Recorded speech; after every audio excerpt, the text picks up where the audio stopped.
Up 11, dig it. This is the wicked sound from the planet E. Shockwave, I would like to take you on a trip. Come on along now and listen to our tunes. Just sit back as we go zoom, zoom, zoom. Who is she and what's the trouble? Who is the girl? Hey guys, welcome to Frank's Tech Help and happy Friday. It's a happy Friday for me because I'm about to unbox, literally just arrived, I'm about to unbox the Traxxas Rustler VXL 4x4. Yeah, really when I bought the two-wheel drive, I really wished that this had been out because this is the one I would have gotten. I love four-wheel drive. Two-wheel drive's fun, you know, if you're racing and stuff like that, but the four-wheel drive, you dig in, you got more traction. This thing will still do wheelies apparently, but I like the fact of having the four-wheel drive. I'm just a four-wheel drive kind of guy. 4x4 and VXL and brushless, yeah, that's all nice. We have the TQI 2.4 gigahertz radio system. Also, this has self-righting function. This is, I'm excited about this because you drive your car, you get it like 50, 60, 100 feet away from you and it flips over and you got to walk and you got to flip it back over. Then you drive it and you crash it again. Then you got to walk a real long distance. This is supposed to be self-righting. The centrifugal force of the motor causes it to upright, so we'll be testing that out as well. And then also we have the rigid low CG chassis on this, okay, and it does have interchangeable parts. Get that a little bit closer there. As you're used to the unibody, so to speak, on the previous, on the two-wheel drive version of this, you can actually take the various parts and modify them, replace them. So this is much more modular in that sense. You're able to do a lot of upgrades, or you'll be able to do a lot of new upgrades that you weren't able to do before. It's a clipless body design, and I watched a few videos ahead of time, and I know the body, if you crash it pretty good, the front will come disconnected. It doesn't fly off completely, but you unclip it in the back and just kind of pop it back into place. But there is like one mechanism in the back, you flick it and it lifts up and off. So we'll get to that here in just a second.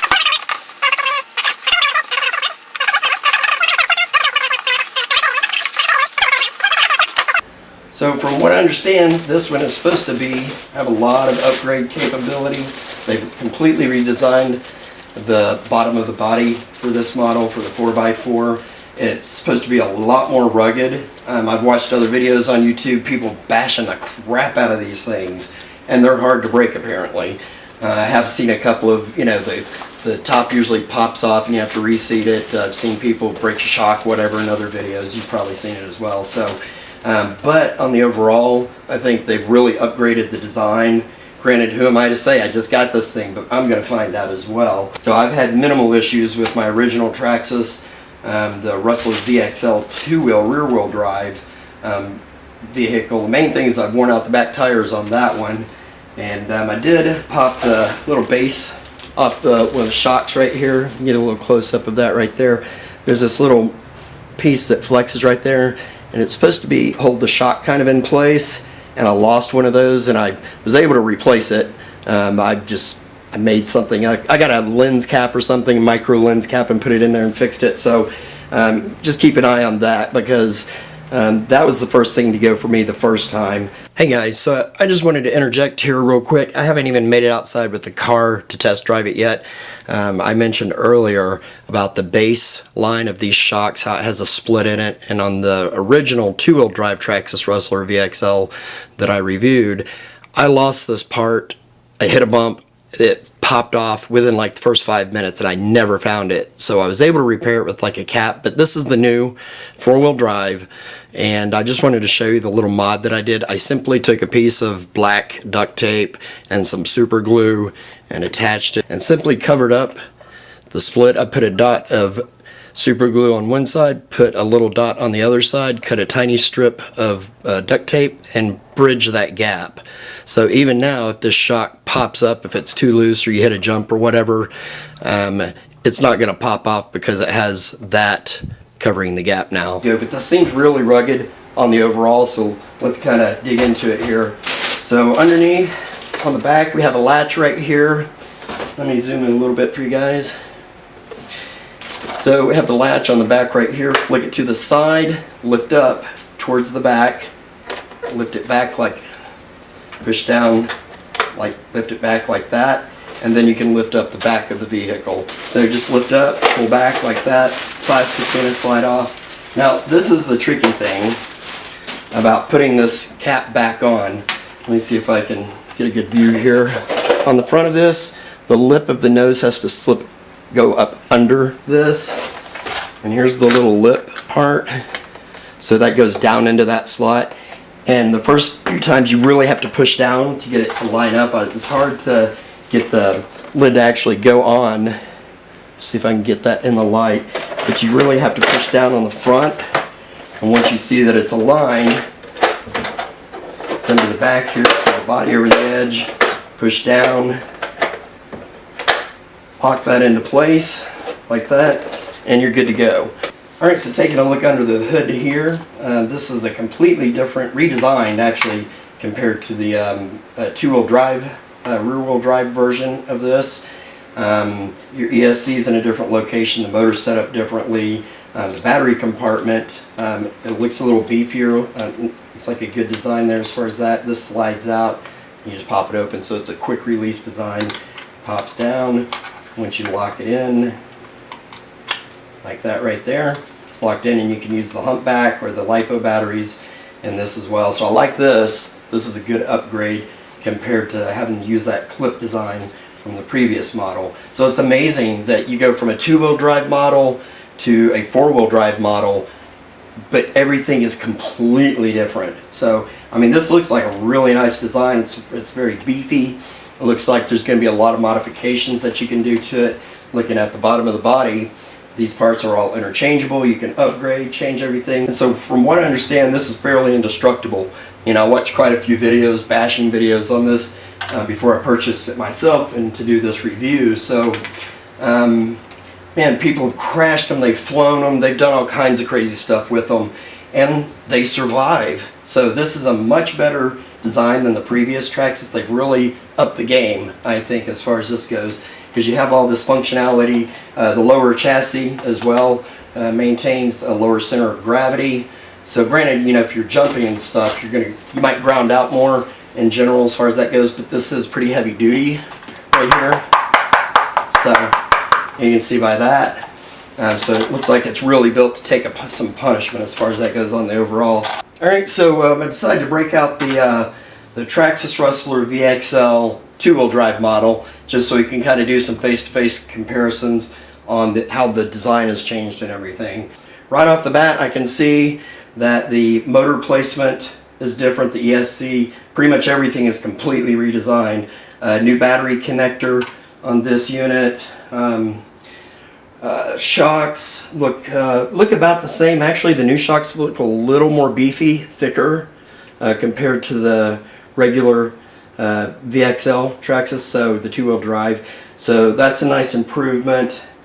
To whereas you used to be able only to do just a couple of modifications because of the straight line body, this is completely changed now. This is very modular. You can do all kinds of modifications and updates and stuff like that. And from what I understand, this is super durable. I watched quite a few videos before I purchased it myself, and it looks like it can really take some punishment. A lot of people complain on this one that you can break them fairly easily, and you see some of the kind of basic design. Don't get me wrong, I love this car. I mean, I've been driving this thing for 6 months and it's a blast, and everybody else likes driving it too.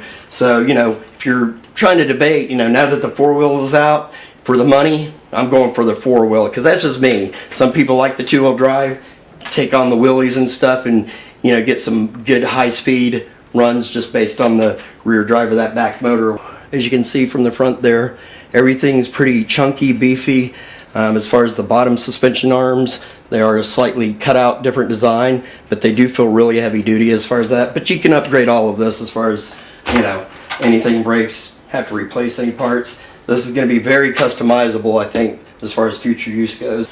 You have a bumper system that actually looks like a big shock, a big ring right there for like a shock absorber.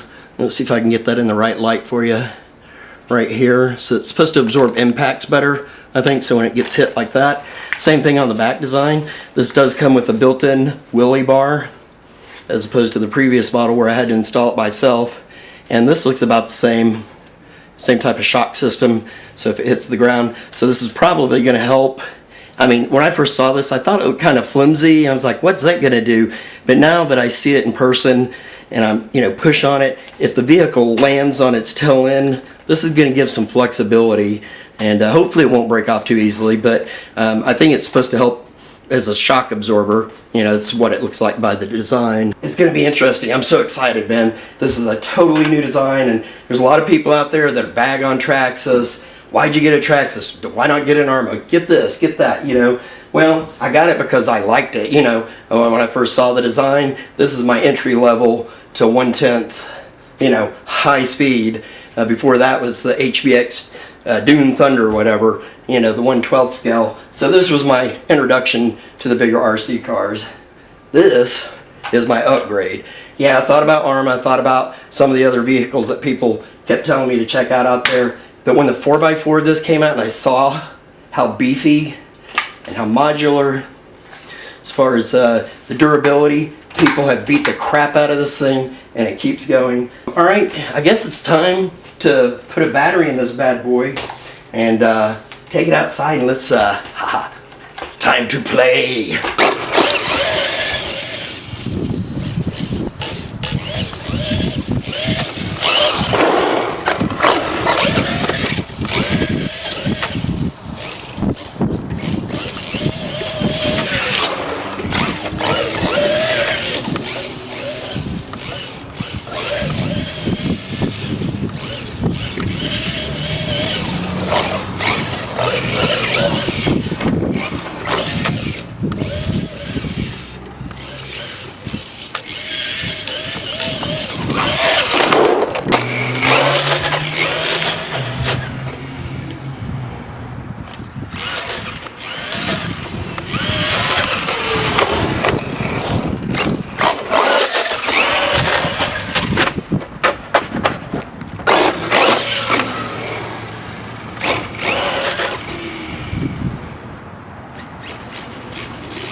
Oh, wow. Oh.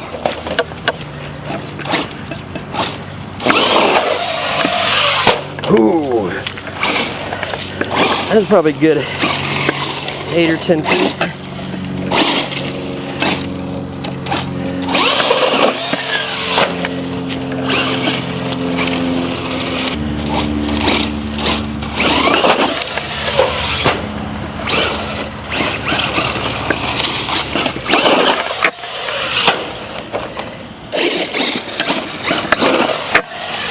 Ooh.